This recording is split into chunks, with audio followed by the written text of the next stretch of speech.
टिकवा गिरे झमक से राजा टिकुलिया गिरे पसेना से।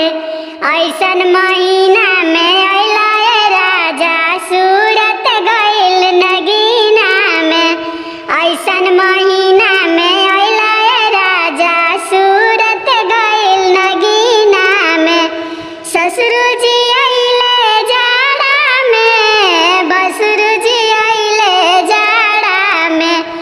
रउरा सैया भादो में अइनी सूरत गइल नगीना में।